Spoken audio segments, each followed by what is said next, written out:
Ξεφτύλα, κάνε μια δήλωση για τις πίπες που έφαγες. Πρώτα από Βάζελο και μετά από Πανιόνιο. Έλα φίλε, έλα μαζί μου για να με βοηθήσεις. Έλα, πες, μίλα. Φίλοι. Ας τον Πίλη, μίλα μόνος σου. Λοιπόν, φίλοι, έλα κοντά μου.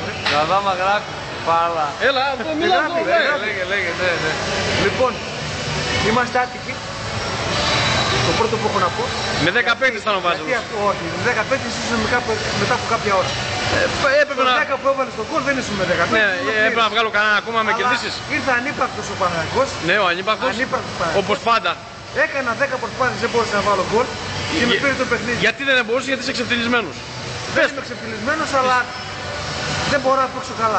Ακόμα δεν παίξω καλά. Με τον Πανιόνιο τι έχεις να πεις, ήρθε μια δεύτερη πίπα. Άλλη μια πίπα εκεί. Άλλη μια πίπα εκεί, έχεις τραβήσει τις πίπες. Φέτος δεν παίζω καλά, γιατί είμαι σε 3 διοργανώσεις. Κύπελλο, πρωτάθλημα και ευρωπαϊκό. Τι πρέπει να γίνει για να παίξεις καλά. Αν ήμουν σε ένα. Ναι. Πώς το λένε, σε μια διοργάνωση. Σε μια διοργάνωση μόνο, θα ήμουν πρώτος τώρα. Σε όποια και να ήταν αυτή. Τώρα που είσαι 3 δεν είσαι καμία πρώτος. Είμαι μεσαίος, θα πάρω το κυπελάκι μου. Θα πας κυπελάκι. Φίλε, έλα δίπλα μου. Τι έχεις να πεις για τον Βάζελο που ξεσκίζει συνέχεια. Ξεφτύλα είσαι, ρε. Πού είσαι ξεφτύλα είσαι. Την ΑΕΚ την κέρδισα 3-0. Τύπος έδειξε η ΑΕΚ, σε πέταξε. Ναι, αλλά την κέρδισε, εντάξει. Ξέρεις τις αρχίδια σου, η ΑΕΚ παίζει σε 3 διοργανώσεις. Στο 98. Η ΑΕΚ παίζει σε 3 διοργανώσεις. Ναι, και τώρα την ξανακέρδισα πάλι. Κέρδισε τώρα, θα βάλει μια πίπα από τον Ολυμπιακό και θα ησυχάσει. Γιατί έχω σε φωνιά. Έχω σε φωνιά. Ποιο φωνιά ρε το ξεφτύλα, δεν μπορεί να παίξει αυτός.